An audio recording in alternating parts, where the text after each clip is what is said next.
extraordinary feat of engineering must unfold to get the cargo off the ships and onto the nation's store shelves.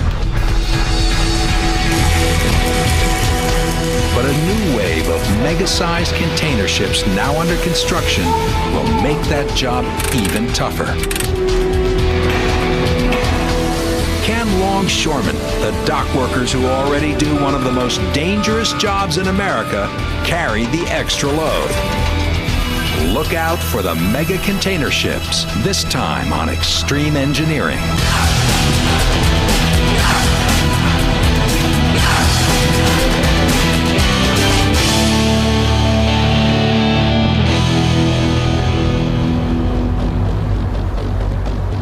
It's 2 p.m. on a Monday afternoon, and the Hanjin, Washington is 3 miles west of Long Beach, California.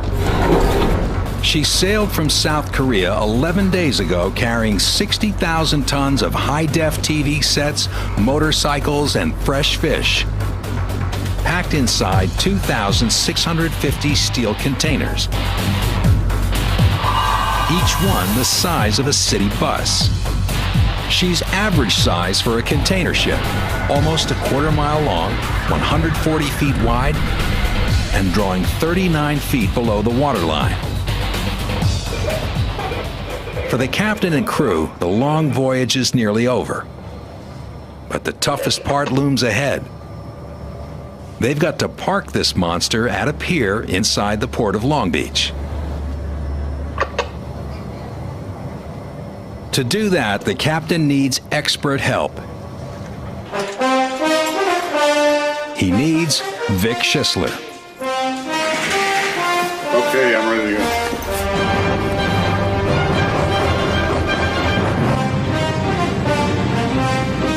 Don't let the business suit fool you. Vic's the guy you want at the wheel when you're trying to bring a 100,000-ton ship to berth. Many consider Vic one of the finest harbor pilots on the West Coast. It's important to have a pilot on board because the captain knows his ship very well. He knows the ocean very well.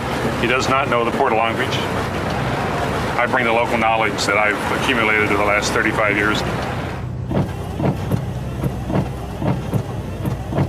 But to pilot the Hanjin, Washington, Vic first has to get himself on board. Good afternoon, Captain. We're departing the breakwater now, headed out for your ship. We request a heavy line for a pilot bag when the boat comes alongside, please. The massive container ship is doing 12 knots, and she won't stop just for Vic, but she will at least slow down. And also, we request about 6 or 7 knots speed for boarding today, please. Boarding speed at 6 7 knots. Max 6 7 knots. Thank you.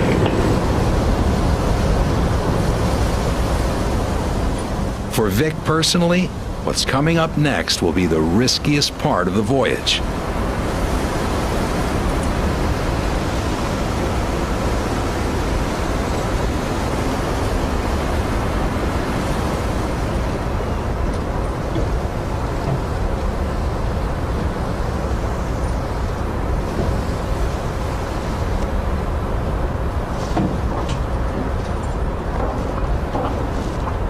Wearing leather dress shoes doesn't make the climbing easier.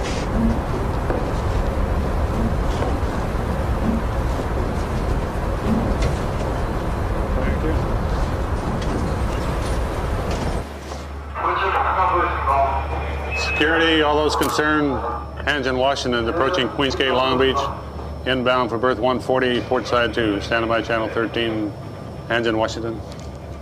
But Vic can't dock this ship by himself.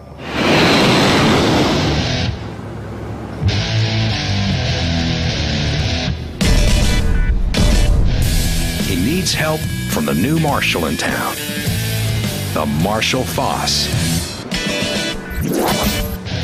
The most powerful tractor tugboat on the entire West Coast. Just 98 feet long, she packs a screaming 6,250 horsepower in her twin engines. Captain Mark Walsh can turn her on a dime.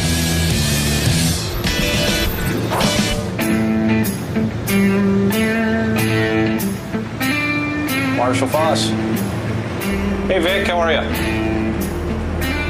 Oh, okay, that sounds good. We'll catch you at the breakwater. Bye-bye.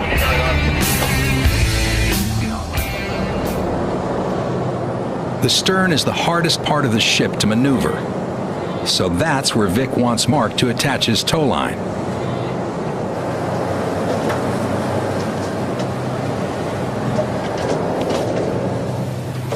The braking strength on this line is 880,000 pounds. This is what we stop the ship, we pull the ship, we push the ship and all that.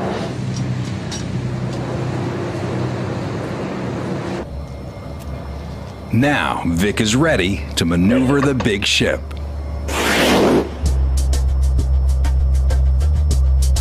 They're entering the basin where they can turn her. Now begins a dangerous dance between ship and tug.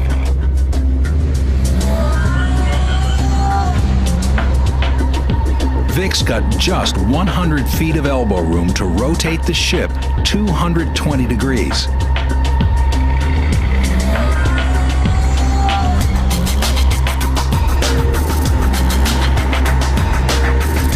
On Vic's command, Mark steers to starboard. Marshal Foss, let's stop the jackknife at direct pull and make it for you.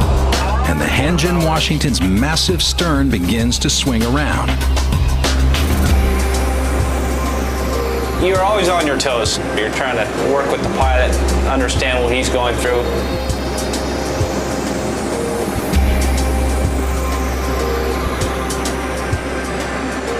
Vic uses a small engine in the bow to help propel the ship around. Marshal, go to 45 now. He's almost completed the turn, but the trickiest part still lies ahead. He must guide the ship backwards to parallel park behind another Hanjin Company vessel already tied up.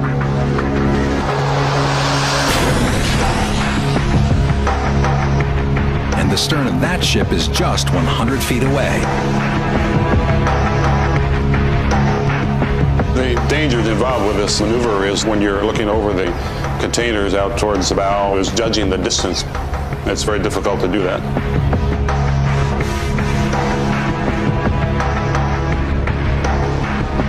He's making judgments based on markings on the dock. We want to try to get the bridge at the 500-foot mark on the dock. Yeah.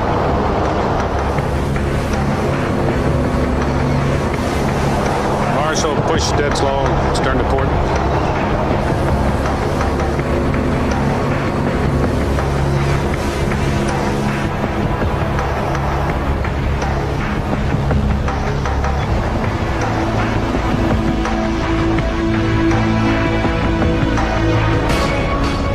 Okay, Captain, in good position. Welcome to Long Beach, sir. Okay, have a good day. The job done. Everybody's happy, no noise.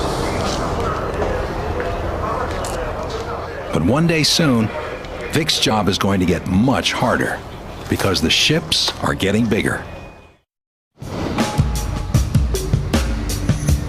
At Denmark's Odense shipyard, one of the new generation of mega container ships is nearly completed. The Adrian Maersk is 141 feet longer and 7 feet deeper than the Hanjin Washington.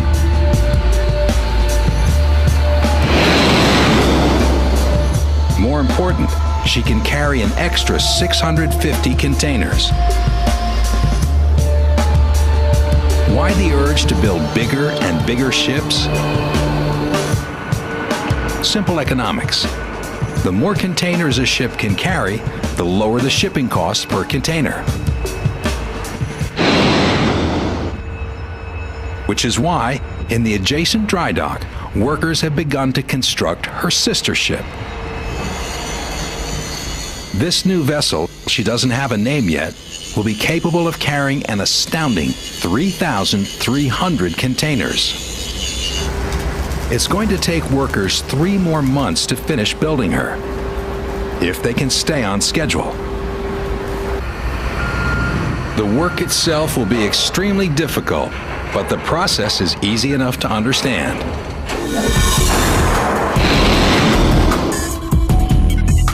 Building a ship is a rather simple process. We just have to bring in some 10,000-12,000 steel plates, clean them, and cut them into some 120,000 pieces and weld them together.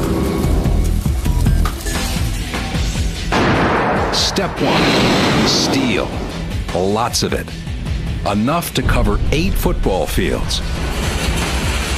Machines do a lot of the work here, like moving the plates to the work shed, where they ride on rollers to get cleaned. Step 2, cut the steel into pre-designed shapes. That's done by computerized cutting torches, each one as hot as a lightning bolt. 2 technicians and a remote control do the work of 14 men in a fraction of the time. The torches even work underwater, where the thin steel plates keep cool so the superheat doesn't bend them. Step 3, weld steel into sections. An army of robotic welders does most of the straight line welding. But the more intricate work must still be done by hand.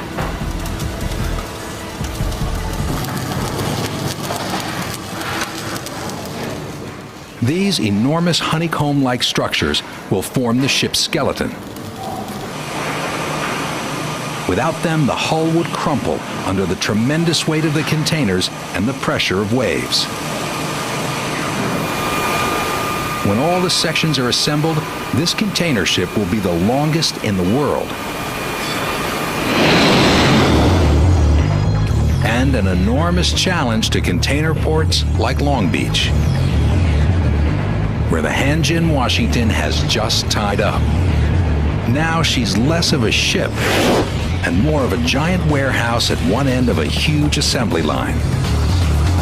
Most of her containers must be offloaded and sent by truck and train to destinations across the country. At the same time, she'll be loaded with new containers destined for other ports. Almost 1/3 of U.S. imports go through the ports of Long Beach and nearby Los Angeles. 11.3 million containers on approximately 8,000 ships every year.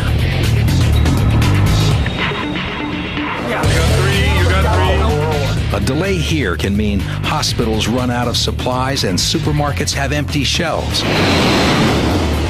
And will cost the shipping company $7,500 an hour.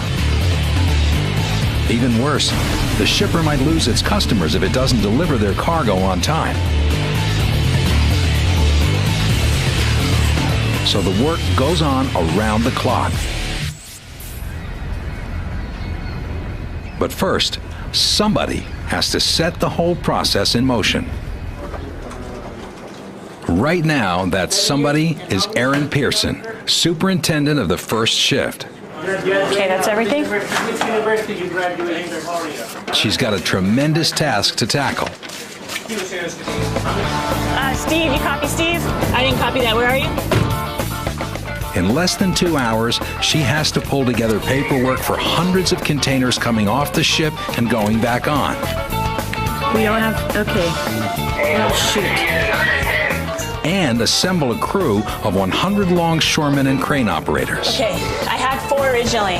One's going to the other ship, and the H's are going to the ground. The big challenge right now, getting everyone out there and started by 6 o'clock.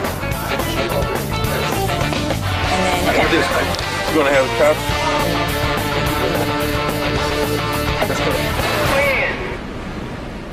She makes it. It's Monday at 6 p.m. and night has fallen as she heads out to the ship. The 48-hour countdown has begun.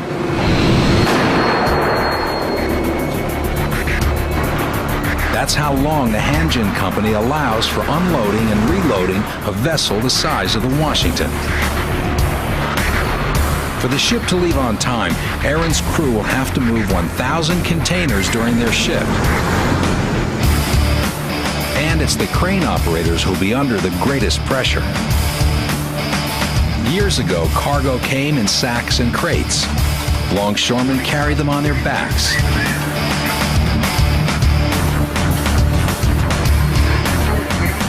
Today, everything's in containers, and the heavy lifting gets done by state-of-the-art gantry cranes that cost $7 million apiece. With their 200-foot-long arms, they can reach across the bows of even the new megaships.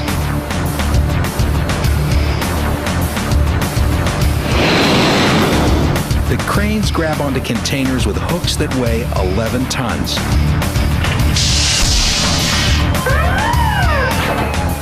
Four latches lock into the container's corners before it's swung high into the sky. Those latches are all that's holding it.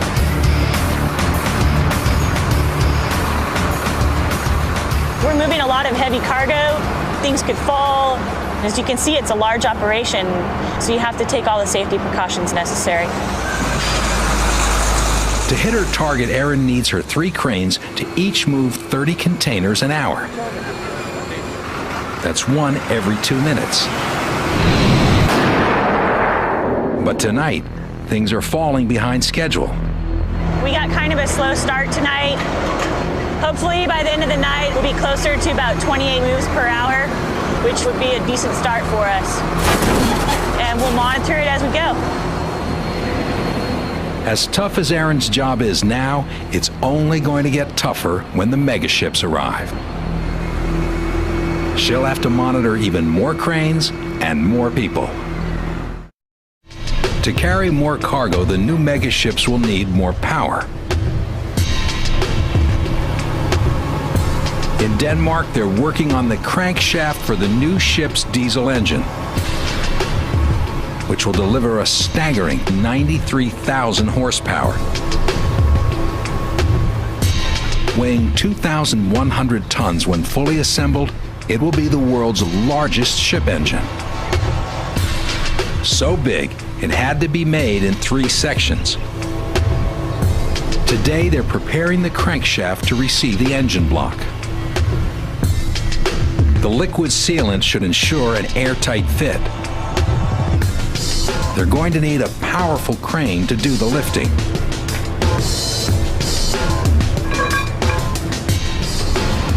Shipbuilder Stefan Rennebold helps guide the crane operator.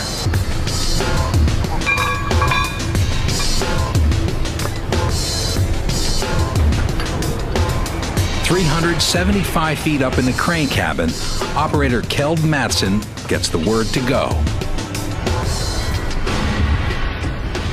Now, the really hard part begins.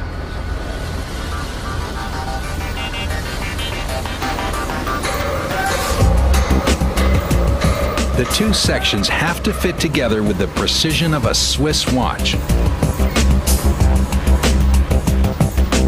Hundreds of pre-drilled bolt holes need to line up perfectly.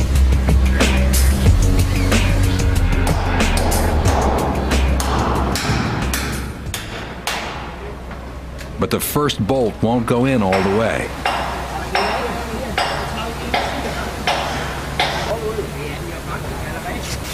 The holes aren't matching up properly.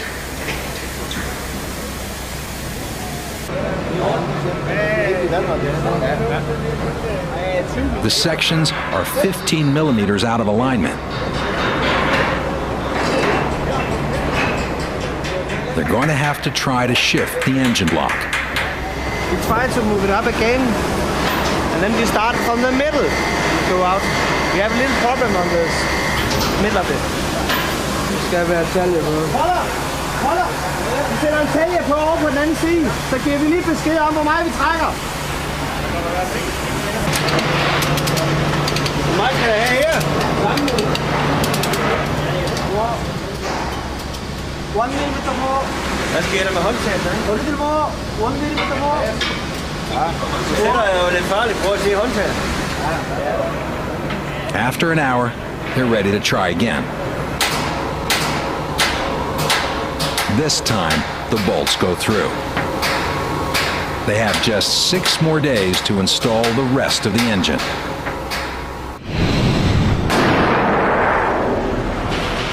Back at the Hanjin, Washington, the longshoremen are racing to meet their deadlines.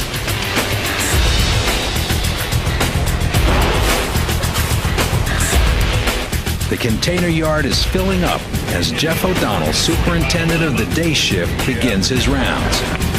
Yeah, go ahead. Yeah, Jeff, on our afternoon, just getting into those. On a day like today, we've probably got close to 1,000 containers that are going to be going into the yard.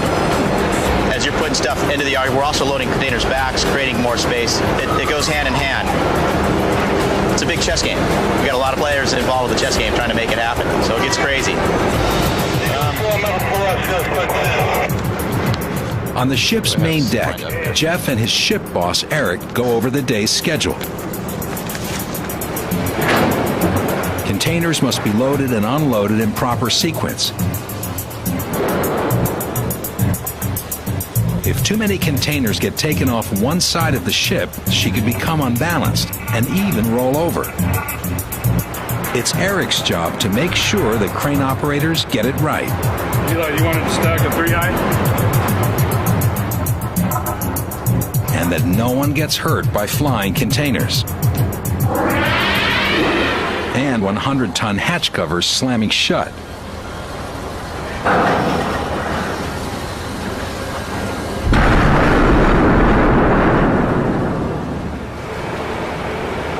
Luckily, he's got one of the best crane operators working the middle crane.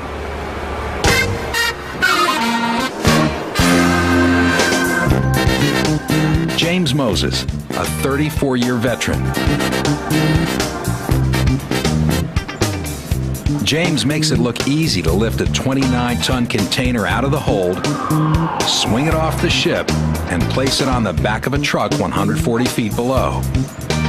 That's why they pay crane operators the big bucks, up to $200,000 a year. This is my container, and the object of this game is for me to land it, to operate it. It's swinging. If the load is here, I have to come here for it to be stable. If it's over here and I'm back here, it's going to swing. So we're constantly up here jumping around to get over the load to land. Now let's do it for real.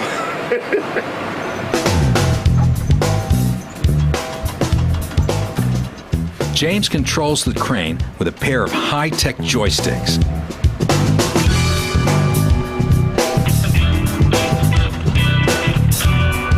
I drop them all by eye with depth perception and a little coordination, a good signal man on the ground.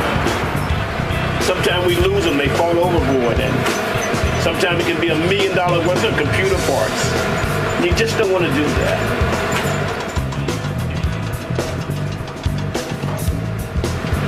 If you get angry, irritated, or frustrated on this equipment, it will whoop you.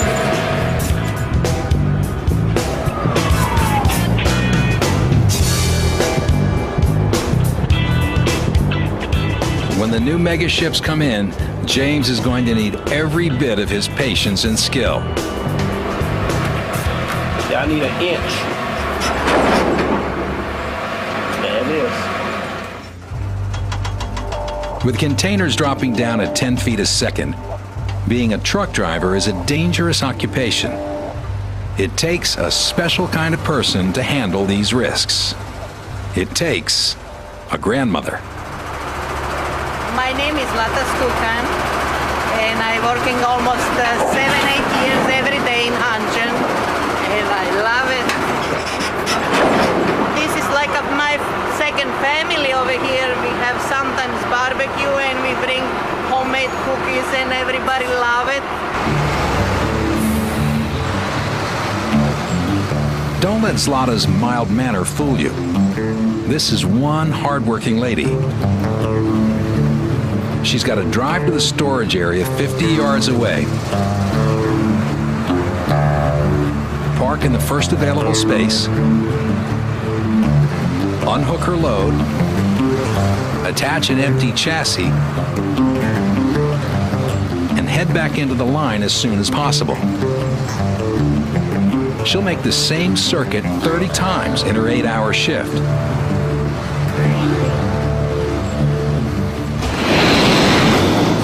It'll take a total of 24 trucks, not all of them driven by grandmothers, to unload and reload the Hanjin Washington. All containers come first to the storage yard, which can hold up to 8,000 of them. About half will leave by truck for destinations across America. The other half will go on railroad trains that depart nightly. And right now, Rail Superintendent Tony Castaneda has a big problem. It's going to be a nightmare. Shouldn't be saying that. It's going to be a challenge.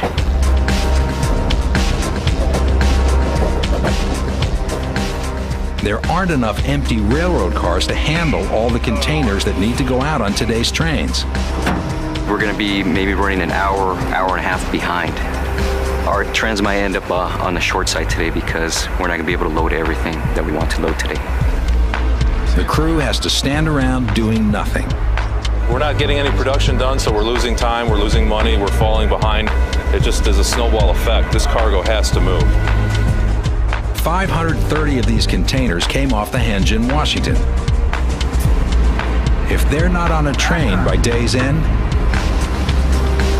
it will cause a delay all down the line.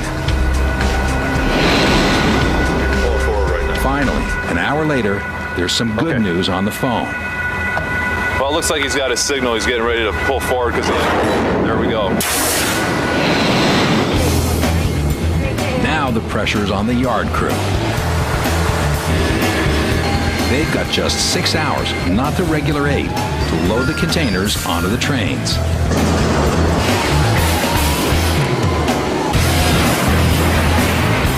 That means it's time for the Rocky Quintana Show.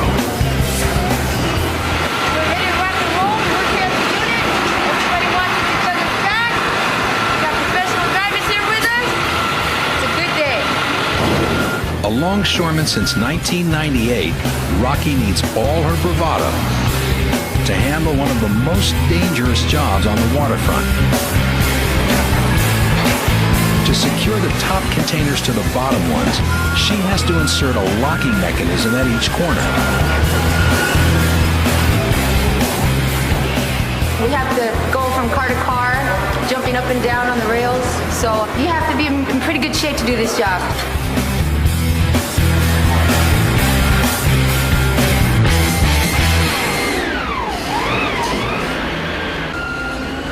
With containers dropping all around her, Rocky is in effect playing in traffic. You have to stay focused because one false move or if you're preoccupied, that can mean today you're not going to go home. By lunchtime, Rocky and the gang have loaded only half the day's quota. Rail Superintendent Tony Castaneda is worried. And after lunch, we will finish loading the rest of this train and load the second train for the Burlington and Santa Fe. So we're really up against the gun still. Back on board the Hanjin, Washington, Superintendent Jeff has his own worries. His crew's been working as fast as safely possible, but with less than 25 hours to go, he's behind schedule. Yeah, it's right about 5 o'clock right now. It's going to be real rough fish, I'm thinking right now. It's going to be tight. If he can't figure out a way to get more containers off and on board quicker, his ship may not sail on time.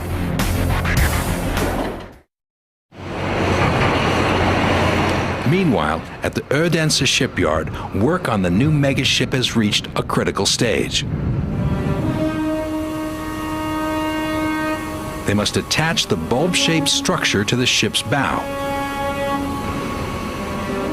where it will reduce the impact of oncoming waves.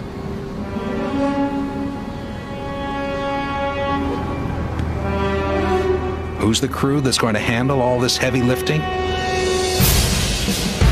One man, Stefan Renevode, with a little more help from the big crane. Right now we're gonna lift the section up and turn it 45 degrees and then put it on the ship.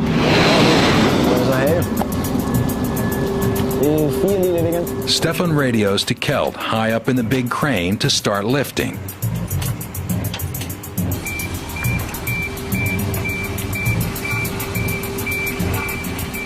All's going according to plan.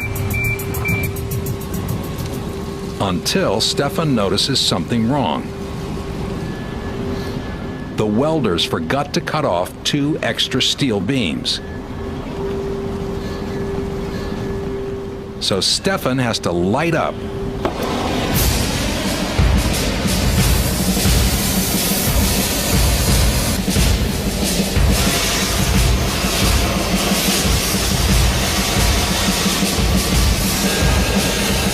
That's tons of steel dangling over his head.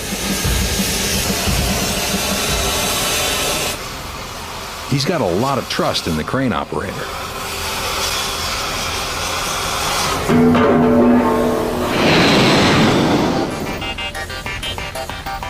Now they can swing the wave breaker into place.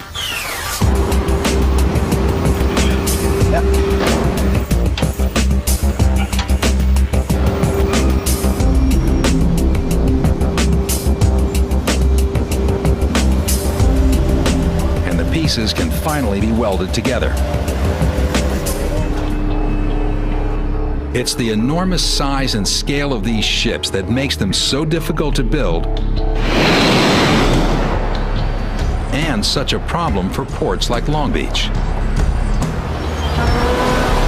To accommodate the new vessels, it's not enough to just buy some new cranes.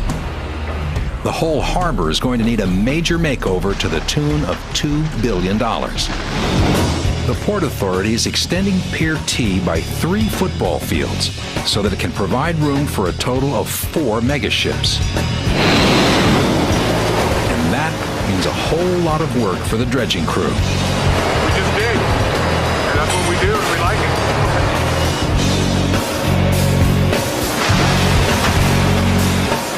Dredge foreman Curtis Sands and his crew have to dig up hundreds of thousands of tons of mud and sand to deepen the channel to 55 feet.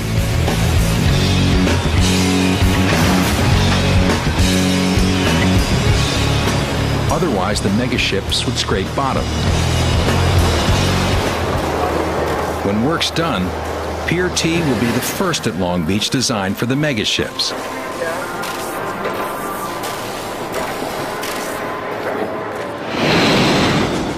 Those ships will send more containers to the rail yard, which already has its hands full.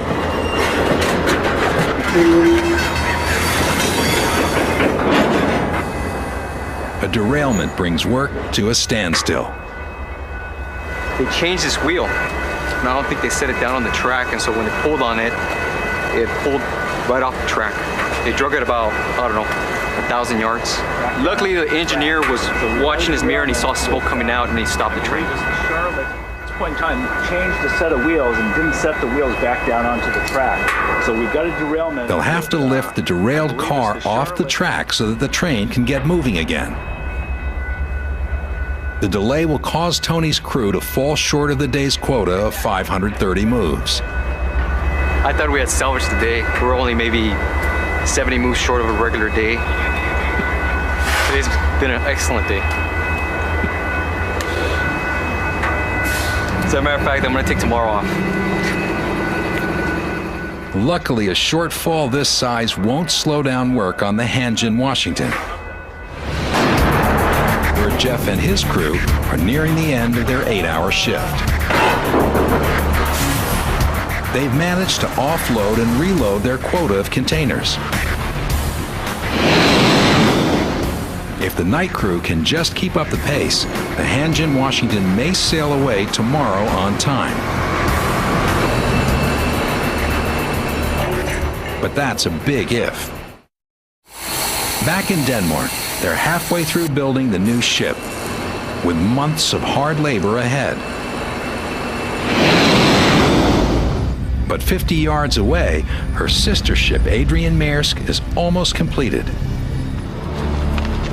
But the key mission of a container ship is to carry cargo. And this morning, shipbuilders Bo Christensen and Lars Conradsen have to conduct a crucial test of the ship's cargo holds.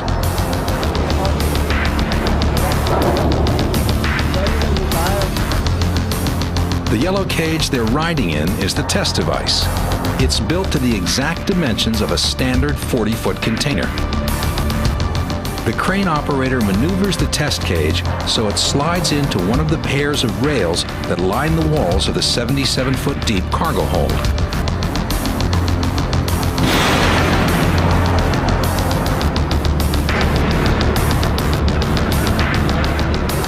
The containers can be stacked 9 deep.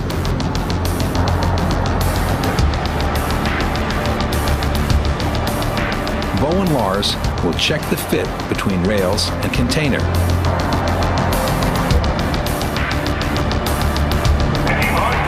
No more than 4 millimeters clearance on either side, or they'll have to cut off the rails and reposition them, which could delay the completion date.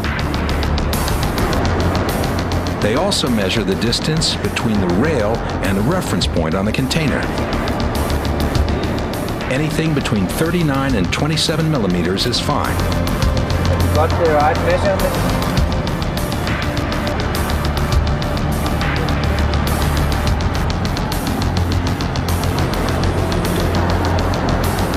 If the other cargo holds check out and the rest of the work gets done, the Adrian Maersk can begin her sea trials in just 5 days.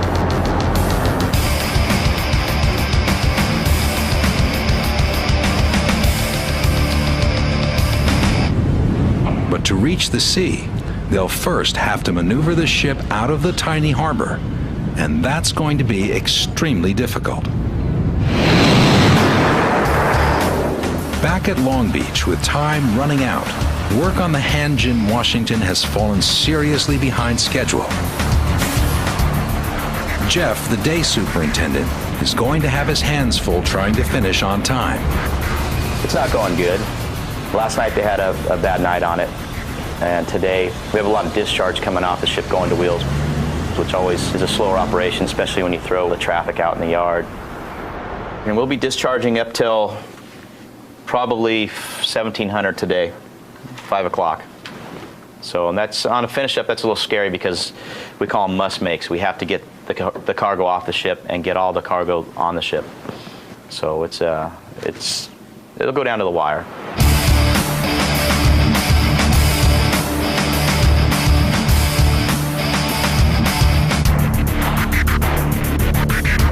Out on the dock, Jeff and Eric have come up with a plan. They've asked for more longshoremen and another crane. Now Jeff thinks he'll have a fighting chance to meet the schedule. Back in Denmark, the Adrian Maersk is getting ready to depart for her sea trials.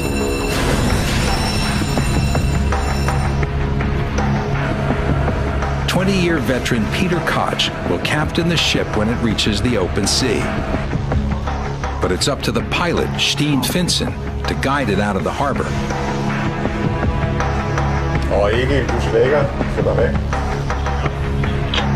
The challenge here is that it's an enormous, huge ship, and the way we have to take it out is very bended and it's very narrow, and we have some limitations with wind and current. The harbor is too shallow to start the propeller, so the ship will be moved out by tugboats.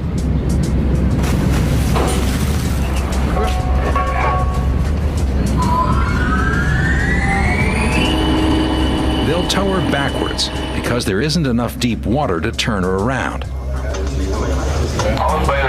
Støvbåden er Adrian, så begynder vi at sejle.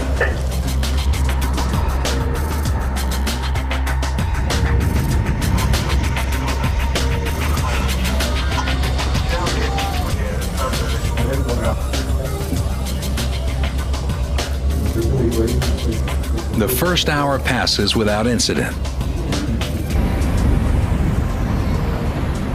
30 grader styrbord. 30 styrbord. 10 styrbord. But the toughest part of the trip lies straight ahead. To reach open water, the pilot will have to slide the mammoth ship through the harbor's narrow entrance. It's about 100 meters wide, and the ship is 43 meters wide. So we'll have about 20 meters, 30 meters on the sides. And as if that weren't difficult enough, they'll also have to wait for the tides to be just right. If the current is coming in with a level about 1 knot, it's almost impossible to get out because it is working against the turn we have to do. Finally, the pilot says it's time to go. As the tugs rev up their engines, Captain Koch has his concerns. It'll be nice when this is over and then can start to breathe more freely. The tugs are doing just 3 knots. Even sped up 300 times, the enormous ship takes 15 seconds to go by.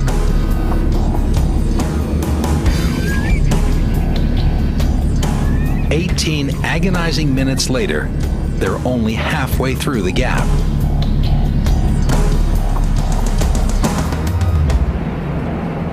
Finally, looking back over the ship's bow, the captain can see the harbor recede. They're through. If everything else goes well, the Adrian Maersk will begin calling at container ports around the world in just a few weeks.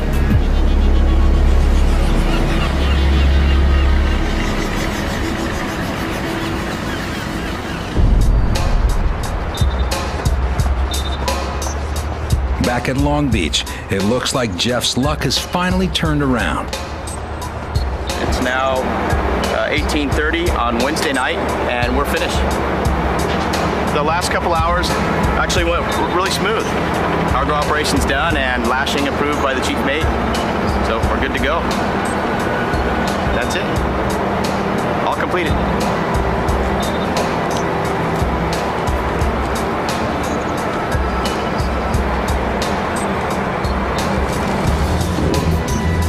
$2,760 containers moved off, and 1,363 containers put back on in just 48.5 hours. But the numbers are going to keep growing. By the year 2010,